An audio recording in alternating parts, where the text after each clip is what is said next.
ذوالقرنین ایک نیک اور عادل بادشاہ تھے جنہوں نے مشرق سے مغرب تک تمام ممالک فتح کر کے وہاں عدل و انصاف پر مبنی حکومت قائم کی۔ اللہ تعالیٰ نے انہیں بے شمار وسائل اور ہر طرح کے ساز و سامان اور قوت سے نوازا تھا۔ انہوں نے دنیا فتح کرنے کے لیے 3 اطراف میں سفر کیے، مغرب میں ایران سے بحر روم تک، مشرق میں بلوچستان سے مکران اور شمال میں کوہستانی سلسلوں تک۔ قدیم روایات میں ذوالقرنین کے بارے میں ایسی معلومات بھی ملتی ہے کہ ابتدائی عمر میں وہ ایک چھوٹی سی مملکت کے شہزادے تھے۔ جب ان کے اپنے ملک میں کچھ ایسے حالات پیدا ہو گئے جس کی بنا پر کچھ لوگ ان کی جان کے در پہ ہو گئے تھے، تو وہ کسی نہ کسی طرح وہاں سے بچ نکلنے میں کامیاب ہو گئے اور کچھ عرصہ صحرا میں روح پوش رہے۔ روح پوشی کے اس دور میں ان کے پاس کسی نبی کی تعلیمات پہنچی۔ بہرحال قرآن کریم نے ذوالقرنین کا جو کردار پیش کیا ہے وہ ایک نیک اور صالح بندہ مومن کا ہے۔ دنیا میں ذوالقرنین نام کے کئی لوگ مشہور ہوئے اور ہر زمانے کے ذوالقرنین کا لقب سکندر تھا۔ حضرت عیسیٰ علیہ السلام کی پیدائش کے تقریباً 300 سال پہلے ایک بادشاہ سکندر اعظم کے نام سے مشہور تھا، جسے یونانی، رومی اور مقدونی وغیرہ کے لقب سے یاد کیا جاتا ہے۔ اس بادشاہ کا وزیر اور استاد ارسطو تھا۔ سکندر اعظم 20 سال کی عمر میں مقدونیہ کا بادشاہ بنا۔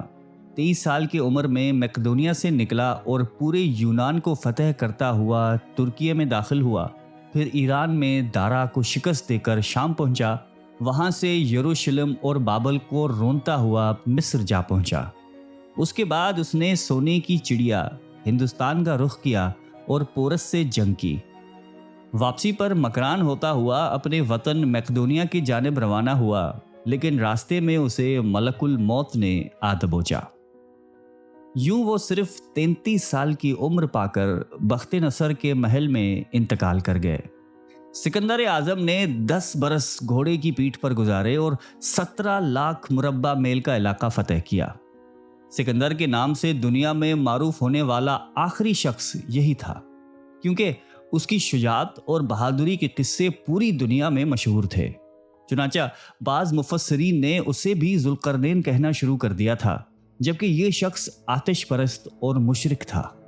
تاہم قرآن مجید میں جس ذوالقرنین کا ذکر ہے ان کے مومن اور صالح ہونے پر سب کا اتفاق ہے۔ سورہ کہف میں اللہ تعالیٰ ارشاد فرماتا ہے کہ ہم نے اسے زمین میں تمکن عطا کیا اور اسے ہر طرح کے اسباب اور وسائل مہیا کیے تھے، تو اس نے ایک مہم کا سر و سامان کیا۔ ذوالقرنین نے اللہ تعالیٰ کی ہدایت کے مطابق اپنے لشکر کشی کا آغاز مغربی علاقوں سے کیا اور مختلف ممالک فتح کرتا ہوا بحریہ روم کے ساحل تک جا پہنچا۔ چونکہ اس زمانے میں دنیا کی حدود کا علم لوگوں کو نہیں تھا، چنانچہ ذوالقرنین اور اس کے لشکر نے بھی یہی خیال کیا ہوگا کہ ہم مغرب میں دنیا کے آخری حصے تک پہنچ گئے ہیں اور اب آگے سمندر ہے اور سمندر کے آگے کچھ نہیں ہے۔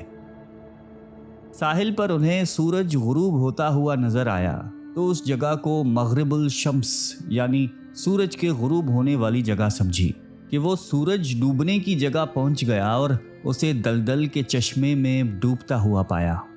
ذوالقرنین ایک فاتح کی حیثیت سے اس مغربی علاقے میں داخل ہوا تھا اور فتح ہونے والی قوم اب اس کے بس میں تھی۔ یہاں اللہ تعالیٰ کو اپنے نیک بندے کا امتحان لینا مقصود تھا، چنانچہ فرما دیا کہ فتح ہونے والی یہ قوم اب تیرے آگے بے بس ہے، تو چاہے تو ان سب کو قتل کر دے اور چاہے تو ان کے ساتھ حسن سلوک کا معاملہ کر۔ لیکن ذوالقرنین بھی اللہ کے برگزیدہ بندے تھے، وہ ظلم و زیادتی یا بلا وجہ خون خرابہ کیوں کرتے، چنانچہ انہوں نے اس قوم کے ساتھ حسن سلوک کا معاملہ کیا۔ مغربی علاقوں سے فارغ ہونے کے بعد ذوالقرنین نے مشرقی علاقوں کی جانب سفر کرنے کا منصوبہ بنایا اور ہر ملک فتح کرتا ہوا مشرق کی جانب سورج طلوع ہونے کے مقام تک پہنچ گیا۔ ڈاکٹر اسرار احمد فرماتے ہیں کہ سفر کے اس سلسلے میں تاریخی طور پر مکران کے علاقے تک ذوالقرنین کی پیش قدمی ثابت ہے۔ ممکن ہے کہ مکران کے ساحل پر پہنچنے کے بعد انہوں نے وہاں کھڑا ہو کر یہ محسوس کیا ہو کہ اس سمت میں بھی وہ زمین کے آخری حد تک پہنچ گئے ہیں، यहाँ उन्होंने एक ऐसी वहशी कौम देखी जो धूप से बचने के लिए कोई बंदोबस्त नहीं करती थी, न मकान, न खेमे, यहाँ तक कि लिबास वगैरह के इस्तेमाल से भी वाकिफ नहीं थे। मशरकी इलाकों की मुकम्मल फतह के बाद जुल्करनैन ने उस कौम के साथ भी वही मामला किया जो मगरबी कौम के साथ किया था। जुल्करनैन ने मगरिब के अखीर को पहुंचने वाले इलाके और मशरिक के अखीर तक पहुंचने वाले इलाकों को फतह करने के बाद एक और जानिब सफ़र का इरादा किया। मुफस्सिरीन लिखते हैं कि ये सफ़र शुमाल के कोहिस्तानी सिलसिलों की जानिब था, यहाँ तक कि वो 2 पहाड़ी सिलसिलों तक जा पहुंचा, जिसकी मशरिक में बहरिया कैस्पियन था और दूसरी तरफ मगरिब में बहरिया असूद। उन दोनों समंदरों के साहिलों के साथ साथ 2 पहाड़ी सिलसिले चलते हैं और इसी पहाड़ी सिलसिलों के दरमियानी रास्ते से याजूज माजूज उस इलाके पर हमला आवर होते थे। वहाँ के रिहायशी लोग जुल्करनैन की ज़बान समझने से कासिर थे और उसी तरह जुल्करनैन और उसका लश्कर भी उन लोगों की ज़बान से नाआशना था। यहाँ के रहने वाले याजूज माजूज के वहशियाना तर्ज़ अमल से बहुत ज़्यादा जानी नुकसान उठा चुके थे और हर वक्त डर और खौफ के आलम में रहते। चुनांचा उन लोगों ने जुल्करनैन और उसके लश्कर के वहाँ पहुँचने को एक मौका-ए गनीमत जानकर किसी न किसी तरह अपना मुद्दा बयान किया और याजूज माजूज से जुल्म व सितम से निजात दिलाने की फरियाद की। सही बुखारी के मुताबिक नस्ल इंसानी में याजूज माजूज 2 वहशी कौमें हैं। उनकी तादाद दूसरे इंसानी नस्लों के मुकाबले में ज़्यादा होगी और उन्हीं से जहन्नम को ज़्यादा भरा जाएगा। सैयद मौदूदी रहमतुल्लाह अलैह तहरीर फरमाते हैं कि कुरान मजीद ने जिस तरह जुल्करनैन का जिक्र किया है उससे हमें 4 बातें वजाहत के साथ मालूम होती हैं। उनका लक़ब जुल्करनैन है, वो बड़ा ही फरमान रवा और फातह है, ऐसा फरमान रवा जिसने याजूज माजूज के हमलों से अपने ममलिकत को बचाने के लिए एक मुस्तहकम दीवार बनाई और वो खुदा परस्त और आदिल है। कुरान के नाजिल होने से पहले दुनिया में जितने मशहूर फातिह गुजरे हैं उनमें से खोरस ही में जुल्करनैन की अलामात पाई जाती हैं।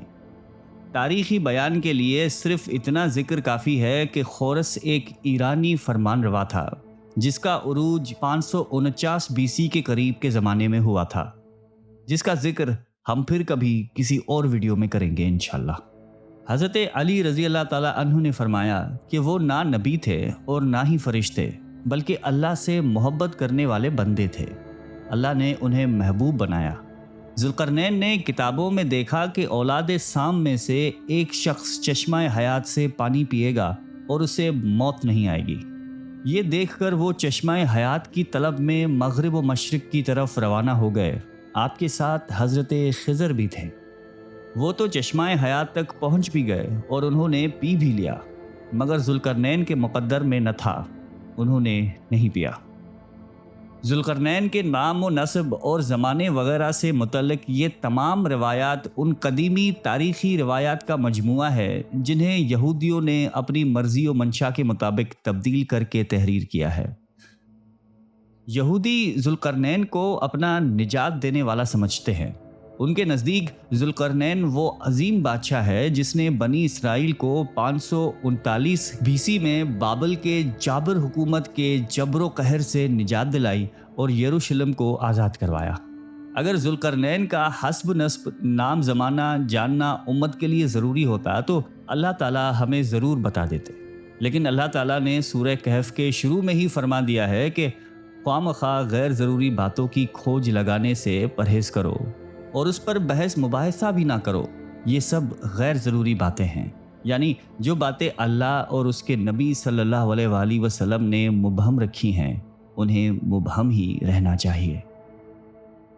इस हवाले से दुनिया की किताबों में जो तफसीलात मौजूद हैं वो सब तारीख़ी रिवायात का मजमुआ है जो एक कहानी से ज़्यादा हैसियत नहीं रखती।